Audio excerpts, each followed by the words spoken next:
Meu nome é Marco e bem-vindo ao canal Atos 15.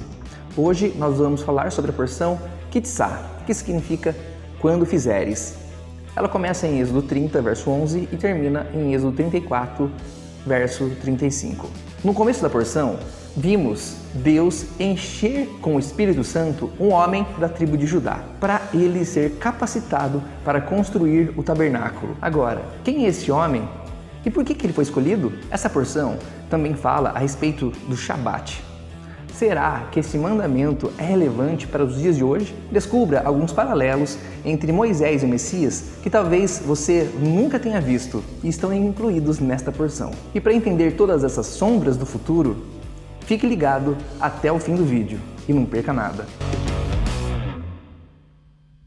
Vaidaber Adonai el Moshe lemor, Kitsá et Rosh Bnei Israel lifkdechem venatnu ish kofer nafsho laadonai bifkod otan velo i vachen negef bifkod otan. E disse o Eterno a Moisés dizendo: quando fizeres a contagem dos filhos de Israel, conforme a sua soma, cada um deles dará ao Eterno o resgate da sua alma, quando os contares, para que não haja entre eles praga alguma quando os contares.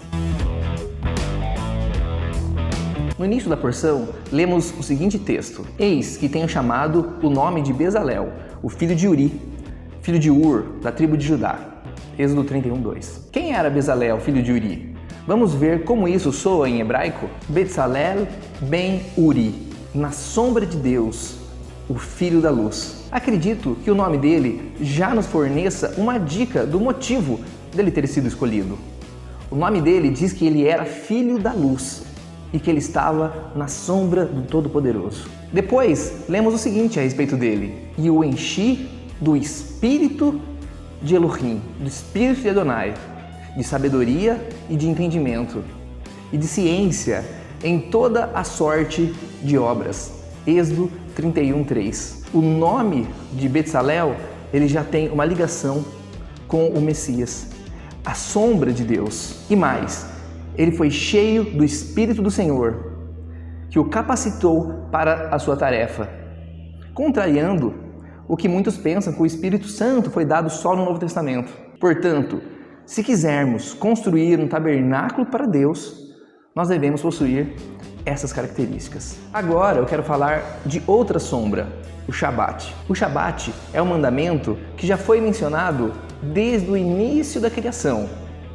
Lá em Gênesis, que diz assim: e abençoou Deus o dia sétimo e o santificou, porque nele descansou de toda a sua obra que Deus criara e fizera. Gênesis capítulo 2, versículo 3. Depois, logo após a partida dos israelitas do Egito, eles aprendem a respeito do Shabat através do maná, o pão celestial, e logo em seguida nos 10 mandamentos. Lembra-te do dia do sábado para o santificar. 6 dias trabalharás e farás toda a tua obra, mas o 7º dia é o sábado do Senhor teu Deus. Êxodo 20, 8 a 10. E também agora, na porção desta semana, o Shabat se torna um sinal de aliança entre o povo de Israel e Deus. Tu, pois, fala aos filhos de Israel dizendo: certamente guardareis meus sábados. Portanto, isto é um sinal entre mim e vós nas vossas gerações, para que saibais que eu sou o Senhor que vos santifica. Bom, mas você pode falar para mim que isso é só para Israel. Olha, isso para mim já soa bem estranho. Porque pela fé nós não somos filhos de Abraão e também não somos circuncidados espiritualmente?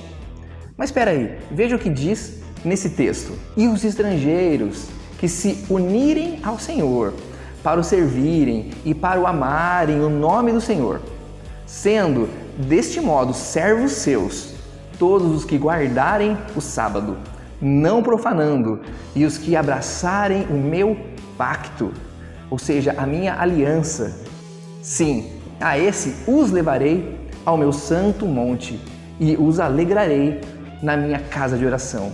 Os seus holocaustos e os seus sacrifícios serão aceitos no meu altar, porque a minha casa será chamada casa de oração para todos os povos.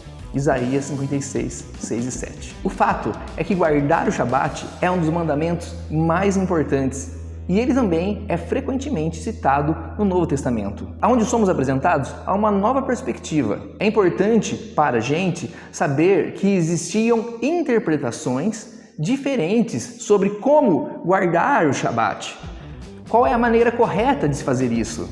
E, inclusive, durante a época de Yeshua, existiam opiniões diferentes entre as escolas rabínicas de Hillel e Shammai, sendo que Hillel era mais aberto e mais tolerante, que, por sinal, essa era a escola que Paulo pertencia, enquanto a escola de Shammai era mais rígida e legalista. Mas agora a gente pode perguntar, qual que era a opinião de Yeshua? Bom, o rabino messiânico Yehudá Bahana comenta que Yeshua combinava os dois pensamentos, pois ele ensina que devemos ser rígidos com nós mesmos, mas por outro lado, devemos ser tolerantes e compreensivos com os outros, como aprendemos em Mateus 7,3. E por que reparas tu no cisco que está no olho do teu irmão e não vê a viga que está no teu olho? Em Mateus 12, verso 10, diz assim: E estava ali um homem que tinha uma das mãos mirrada, e eles, para o acusarem, o interrogaram, dizendo: É lícito curar nos sábados? Apesar disso ser um teste, percebemos que Yeshua considera que os mandamentos possuem prioridades.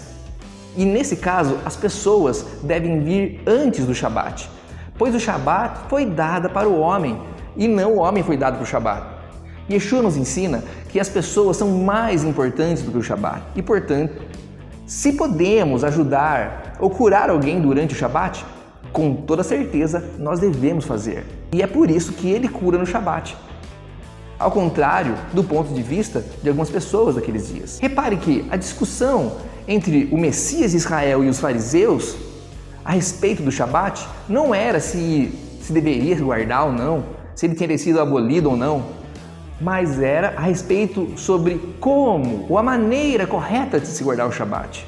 Bom, para concluir, eu quero citar um comentário de uma pessoa muito conhecida da maioria dos cristãos, Martinho Lutero.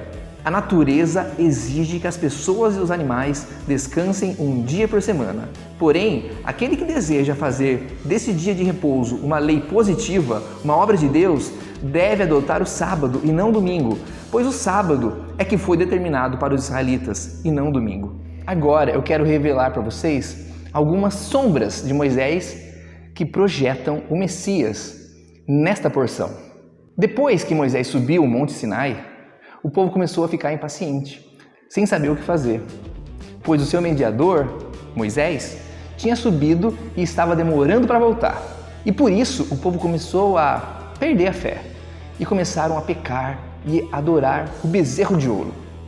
Isso nos lembra o momento que estamos vivendo hoje e os últimos dias que precederão a volta do Messias, pois a iniquidade não para de se multiplicar.